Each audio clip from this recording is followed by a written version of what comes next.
안녕하세요, 박재욱입니다. 오늘은 임플란트가 망가진 이야기 중에서 픽스처 부분에서 망가진 걸 이야기하겠습니다. 임플란트가 이렇게 뼛속에 들어가 있는 부분, 픽스처가 있고 요 위에 이가 있다면 요 위에 나사가 부러지거나 부러진 거는 좀 쉽죠, 해결이. 근데 이 픽스처라고 해서 뼛속에 들어가 있는 부분이 뼈랑 결합되어 있다가 이게 결합이 망가지면 흔들립니다. 그럼 이 자체가 흔들리기 때문에 다 뽑아내고 처음부터 다시 임플란트를 시작해야 되는 상황이 되기 때문에 시간도 많이 걸리고 기다리는 동안 힘들기도 하죠. 이게 망가지는 원인, 그거에 대한 대책을 설명해 보도록 하겠습니다. 임플란트 구성 중에서 뼈랑 결합되는 부분이 있어요. 이 픽스처가 뼈랑 결합하게 되는데 이 부분이 망가지는 것은 두 가지 방식이 있습니다. 하나는 뭐냐면 접시 형태로 뼈가 서서히 조금씩 녹아가서 문제가 생기는 경우고요. 그렇지 않고 바스켓, 바켓스 모양으로 완전히 그 픽스처의 면을 따라서 완전히 뼈랑 결합, 그 부위만 망가지는 경우가 있는데, 이거는 과도한 힘의 결합 때문에, 과도한 힘 때문에 임플란트가 뼈랑 붙어있던 힘을 넘어서는 파괴적인 힘 때문에 망가진 거거든요. 그렇게 되면 흔들리게 되기 때문에 이걸 빼고 처음 다시 임플란트를 하게 되는데, 그거에 대한 원인과 대책을 알아보도록 하겠습니다. 저희 병원에서 임플란트를 했던 분이세요. 5년 전부터 잘 쓰고 계셨고요. 검진도 잘 받고 쓰고 계셨었는데, 이쪽에 치아 하나 빼야 되고 임플란트를 하게 될 때 가까운 동네, 옥천에 사시는 분이셨는데 그쪽에서 하게 됐어요. 그러니까 얘네들 입장에서는 같이 셋이서 일하던 상황이었는데 하나가 없어져 버리니까 독립된 섬처럼 돼서 일을 더 많이 하게 된 거죠. 그래서 보니까 여기 나사가 부러졌어요. 이 안쪽에 있는 나사가 부러졌어요. 부러지고 나면 얘 혼자서 일을 하겠죠. 그러면 얘 혼자서는 이미 힘이 벅찬 거예요. 그래서 얘가 망가졌어요. 그래서 다시 이쪽으로 씹게 된 거죠. 이쪽은 지금 이가 두 개가 없어요. 여기는 하나씩이 덜 심겨진 상태라면 여기는 두 개가 덜 심겨져 있는 상태이기 때문에 교합 면적이 되게, 씹히는 면적이 되게 적어요. 그러다 보니까 이쪽으로 많이 썼는데 얘가 빠지고 나니까 쓰던 습관 따라서 이쪽으로 썼고, 얘가 나사가 부러지면서 이제는 얘가 망가진 거죠. 얘가 망가지니까 씹을 때마다 아프니까 어떻게 하냐면 이쪽으로 넘어옵니다. 이쪽으로 씹는데 얘네들이 이제 망가지기 시작하는 거죠. 여기 두 개가 없는 상태고 여기는 아예 다 망가져 있고, 그러면 이쪽도 금방 망가지죠. 그래서 늘 과도한 힘 때문에 임플란트가 망가져요 라고 말했던 것처럼 그런 문제 생긴 거예요. 차라리 여기서 임플란트를 저희 병원 했다면 이 대책이, 이런 일이 생기지 않도록 뭔가 좀 대책을 좀 강구했을 텐데 그렇지 않음으로써 다 망가져 버린 거예요, 4개가. 리모델링이라는 걸 설명을 드릴 거예요. 리모델링은 뭐냐면 우리 몸의 뼈는 늘 새로운 뼈로만 구성되어 있어요. 그래서 이게 임플란트가 이렇게 박혀져 있으면 이 주변에 있는 뼈는 늘 같은 뼈로 되어 있는 게 아니에요. 여기서는 부셔서 여기는 새로 만들고 여기는 또 새로 만들고 여기는 부시고 이렇게 하면서 온 면적 내에서 임플란트를 둘러싸고 있는, 우리 몸의 모든 뼈들은 일부는 만들고 일부는 부십니다. 그래서 오래된 거는 부시고 또 새 걸로 만들고 하면서 늘 새로운 뼈로만 되어 있는 거죠. 그러다 보니까 사람이 그 뼈 형태가 유지되고 있다고 하지만 사실은 늘 새로운 걸로만 교체되도록 우리 몸의 구성이 되어 있어요. 그렇게 만드는 뼈의 과정을 리모델링이라고 합니다. 그래서 임플란트랑 결합하는 뼈도 딱 처음에 만들었을 때 만든 뼈로만 있는 게 아니라 시간이 지날수록 계속 교체되거든요. 그런데 이 리모델링 과정 중에서 뼈의 생성이 더 많은 경우, 그거는 성장이죠. 청소년기 키가 클 때 나타나는 현상이고요. 이제 그렇지 않고 만드는 것보다 부시는 게 좀 더 많다. 그러면 골다공증으로 한다 생각하시면 돼요. 그게 과도하고 급격하게 많이 일어나면 그걸 골다공증 병이라고 하고요. 20살 넘어가면 아무래도 만드는 것보다 부시는 게 조금씩은 더 많아요. 자, 임플란트는 그런데 적당한 힘을 주고 있기 때문에 씹는 힘을 계속 받죠. 그 힘이 몸무게만큼 된다고 했어요. 80에서 120kg 정도 될 때 그 힘을 받는 거를 이렇게 두들겨 맞으면 자극이 되기 때문에 여기에 뼈가 더 많이 생겨요. 그래서 골다공증 환자라고 하더라도 임플란트를 하고 나서 잘 마무리를 하게 되면 더 단단한 주변의 뼈들이 생기면서 씹는 힘을 온통 버티게 되는 거죠. 그런데 80kg, 100kg가 아니라 500kg, 600kg가 계속 두들겨 맞으시면 망가집니다. 못 버텨요. 그걸 설명해 볼게요. 그 리모델링 과정 중에서 주변에 만들어지는 뼈보다 씹는 힘이 너무 세서 500kg, 600kg 된다 생각해보면 압력이 너무 세지는 거죠. 단위 면적당 힘에 대한 개념을 생각하셔야 되는데요. 우리가 이렇게 밀면 벽을 밀면 문제가 없지만 송곳으로 이렇게 하면 뚫리잖아요. 그 단위 면적이 좁아졌기 때문에 그런 거라서 교합력이 분산될 수 있는 치아 면적이 넓을수록 이런 문제 덜 생기는데 치아 개수를 줄이면 줄일수록 문제가 많이 생겨요. 자 봅시다.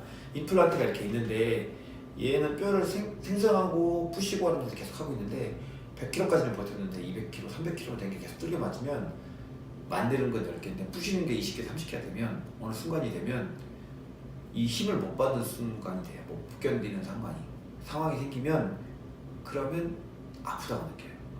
자기 치아는 꽉 씹을 때 아프다 그러면 좀 살살 씹게 돼요. 그래서 덜 아프게 되는데 임플란트는 그 통증을 느끼는 세포가 없어요. 그래서 그냥 쓰죠. 그런데 어느 순간 도저히 회복이 안 될 수준이 딱 돼버리면 하고 아프다고 느낍니다. 그 순간부터 임플란트는 끝난 거예요. 그거 다시 빼고 참 다시 공사를 해야 되거든요. 그렇기 때문에 검진의 중요성이 왜 필요하냐면 이거 안 아픈데 왜 검진을 해? 라고 하시는 분들이 많으세요. 나 지금 안 아파. 검진 뭐 굳이 안 아픈데? 하지만 아프다고 느낌을 늦었기 때문에 검진을 하는 거죠. 그래서 검진이 중요합니다. 임플란트는 자기 치아랑 다르게 한번 아프다고 느끼면 씹을 때 아프다고 느끼면 그건 이미 다 망가졌어요. 그래서 그렇지 않게 하기 위해서 검진 주기적으로 받는 게 굉장히 중요합니다. 다른 편에서 말씀드린 적이 있었는데 접시형 골파개냐 아니면 바스켓 형태의 골파개냐에 따라서 좀 얘기가 달라집니다. 저희는 접시형 골파개는 거의 없어요.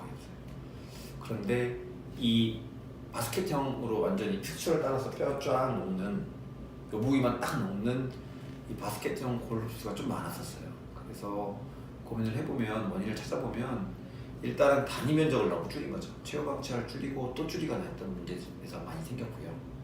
그 다음에 임플란트 자체에 좀 문제가 있었던 것 같아요. 임플란트의 표면 처리 기술과 그 다음에 스레드락에서 나사선의 양이 적어서 생긴 문제로 판단을 해서 3, 4년 전부터는 임플란트 제품을 바꿨어요. 그래서 스레드가 좀 더 많고 표면 처리가 좀 더 우수하다는 걸 바꿨는데 그 후부터는 이 골파개가 없어요. 즉 그러니까 접시형 골파개는 원래 없었고 저희 병원에는 수술을 잘했기 때문에 생각을 하고요.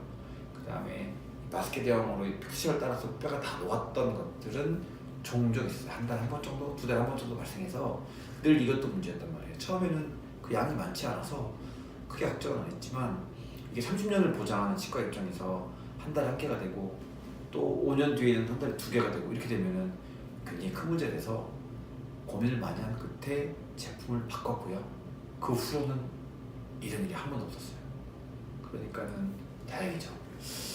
자, 30년을 보장하는 치과인데 한 달에 한 개 정도의 페일, 감당할 만합니다. 문제는 없어요. 그렇지만 이것도 줄일 수 있다면 되게 중요하기 때문에 지금 많이 줄여 나가고 있고 제가 생각했던 원인이 표면 처리 기술과 스레드의 개수랑 관련되지 않을까 싶어서 바꿨었는데 성공을 한 거죠.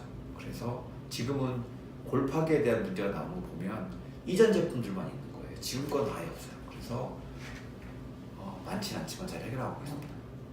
이분처럼 픽처 4개 한꺼번에 우르르 망가지면 환자분 식사할 때도 없고 난감하죠. 저희도 도와줄 수 있는 방법이 없는 거예요.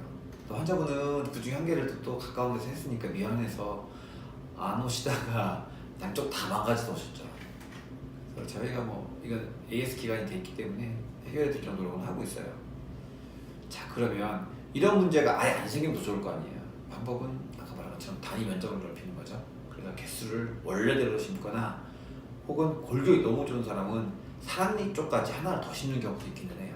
그래서 개수를 줄이지 않고 좀 많이 심으면 이런 문제가 덜하고요. 그 다음에 임플란트 자체에도 문제가 있었던 것 같아요. 픽스처를 저희가 교체하면서 회사를 제품을 바꾸면서 지금은 그런 일이 없거든요. 자, 다시 말하면 환자분들 이런 생각도 있어요. 내가 이 임플란트 이 회사 걸로 심어줘 라고 하는데 그 회사 걸 심어서 30년을 보장할 전 자신이 없는 거예요. 저도 유명한 회사 제품 썼는데 안 그랬거든요. 망가졌거든요. 그래서 내가 선택한 제품을 썼기 때문에 30년 동안 중간에 문제 생기면 무상으로 AS가 가능하지만 환자분이 골라온 제품 심어달라고 했는데 30년 보장할 수는 없죠. 다행히 잘 해결이 돼서 지금은 이런 문제 생기지 않고 있어요. 그래서 30년 보장하는 역시 치과 그 이름 명성을 그대로 유지하면서 지금 얼마 안 되는 몇 명 케이스만 해결해 나가고 있습니다. 오늘 망했던 거 한번 보여드렸고요. 또 다음에는 이런 비슷한 기사 한번 더 보여드리도록 하겠습니다. 잦았어요. 한 달에 한 번, 두 달에 한 번도 꽤 잦은 게 써야 돼요. 잘 해결되고 있고요. 골 파괴돼서 임플란트가 망가지면 수정하는 데 시간이 많이 걸립니다. 그래서 환자분 힘들어하시는데 최대한 노력을 하고 있고요. 많은 횟수가 줄었기 때문에 지금 성공률 10회율이 훨씬 더 많이 줄어들었어요. 그래서 30년 보장하기 충분히 가능하다는 또 믿음을 갖고 있고 환자분들은 자신 있게 치료를 하고 있고 그 후로는 또 몇 년 사이에 또 이런 일이 벌어졌기 때문에 잘 쓰고 있습니다.